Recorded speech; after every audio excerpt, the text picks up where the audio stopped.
everyone, this is your host, Tyler Martinez. Thank you for tuning into Backstage. Tonight we have a very special guest with us, Mr. Jody High Roller, aka Neon Icon, aka Peach Panther. I'm going to stop right there because we have a limited amount of time, but we just wanted to thank Jody and his team for joining us tonight. I know it was last minute, so he's doing us a favor. Jody, how are you feeling tonight? It's a full moon outside.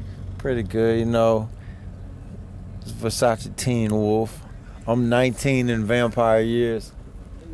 You look good. You look really good. So we went ahead and got Jody a peace offering. Can't really see it. It's out of shot. I got it right here. Yeah, so we did a little Peach Panther Balloween mashup. Hell yeah, I got that blueberry for you. Yeah, good. So a little munchies after the show tonight. So let's just jump right into it, Jody. We know that Balloween is going to be released soon. You have a feature with Little Debbie on there. Can you tell us what it's like working with her and your support with the Bay Area? Yeah, she's always my friend. I know her and the V Nasty and Krayshawn, but I got a lot of friends everywhere. But that one is me and Lil Debbie and Chevy Woods from Taylor Gang with Wiz.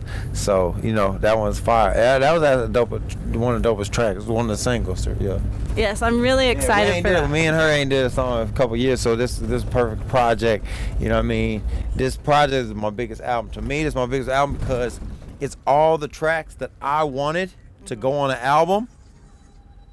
It's all the tracks I wanted to go on the album, but that when I was with a label or with a certain manager or something that I couldn't drop. You know what I mean? And this interview is fire right now because everybody's phone's going off right now. It's live, you know what I mean? So we're doing it right off it's the just top. Like when you're about to play a song and then everybody start calling, cutting off the aux cord. Right. Or you're about to just do some cool shit and everybody start knocking on the door like you know what I mean? So I'm doing an interview and everybody's phone going off. It's hot.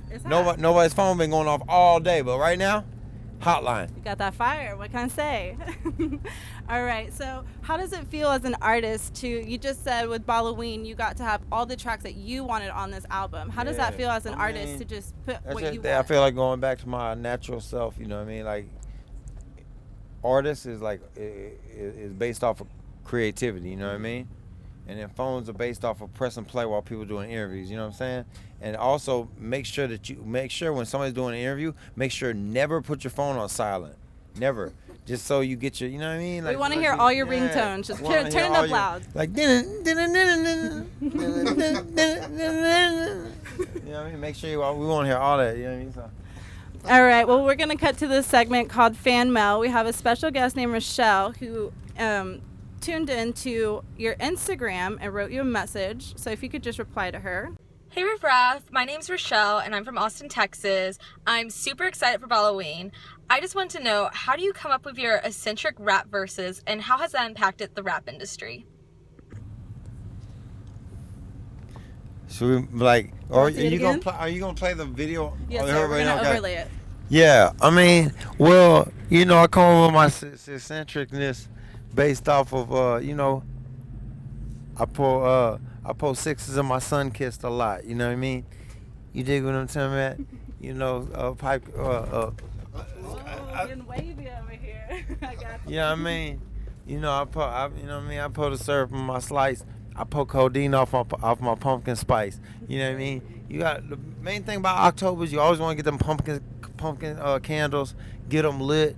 Get the flavors going, get the vibes going, you know what I mean? And then it's all about the vibes. Once you get the vibes in the right direction, then you can create your own creativity. You know what I mean? It's like stem cell research, but you just expand your own membranes, you know what I mean? Mm-hmm.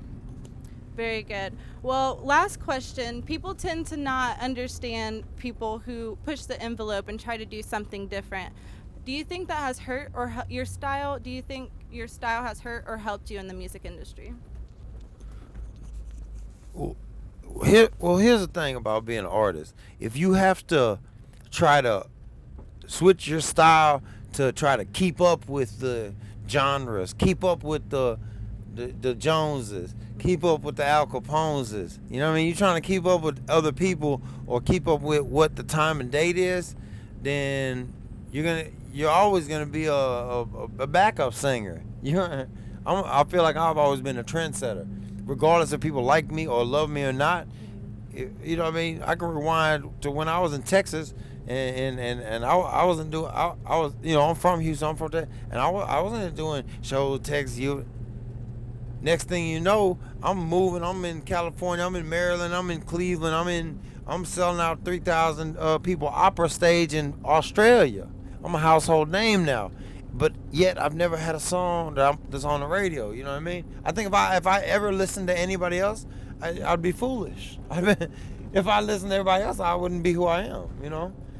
You know, how do you go from not ever having a song on the radio to being a household name? And I think I'm one of the very, very few artists who's never had a song on the radio, who's also a household name from Croatia to Asia. I would definitely agree with that. And I would just like to say as a fan that I respect your hustle because, you know, like you said, you haven't had a song played on the radio, but yet you are a household name. So from somebody who's trying to grow in the industry herself, and I just want to say I respect your hustle, and I thank you for your time. Is there any last thing you'd like to say to your fans? Balloween on the way, new single with Skepta. What I can tell you, like, based on like I dropped Neon Icon 2 2014, took 2 years off, and then dropped Peach Panther, and now I'm dropping Balloween. To me, Balloween, this is my debut album because it's my first album that I hand selected every track. Some people aren't happy of the track selection. You know what I mean? I've had to fire my manager. You know what I mean? I'm more about the vision. If you don't have the same vision, I can't even fuck with you no more. I had to fire my manager because he said to me that he didn't think I should have bought my house when I bought my house. Like that alone, if you knew me for 5 years and you don't think that this Codeine Castle is part of my legacy, then we're on the same vision because it's not about the music. It's about my vision. I might open an amusement park. I might open a restaurant. I might open whatever if you're my manager, you gotta manage the shit I throw to you. You know what I mean? I'm Peyton Manning, and when I throw you a pass, all you gotta do is catch it. It's very simple. I'm going to put it right in your hands. All you got to do is catch it. And when you're a quarterback and you're throwing to a wide receiver who constantly dropping the ball, all you could do is call your coach, which is your lawyer, fire that motherfucker and the manager, and have your coach, the lawyer, get you a new motherfucking manager. It's just... If you can't, it's about the vision. The vision. You get vision. If you don't have a team that has the same vision, then you know what I mean. You're lost. You're lost. Your whole team. You're lost. Not only did you take a loss, but you're lost. Your whole team is lost off top. You gotta have the same vision. Whatever you're doing, whether it's fashion, whether it's clothes, you're a model, you're making cereal, you're making shirts, you're making swishers, whatever you're making tour buses. Your team has to have the same vision. Otherwise, somewhere along the lines, you're gonna part ways. You're gonna part ways because you're on the same fucking page.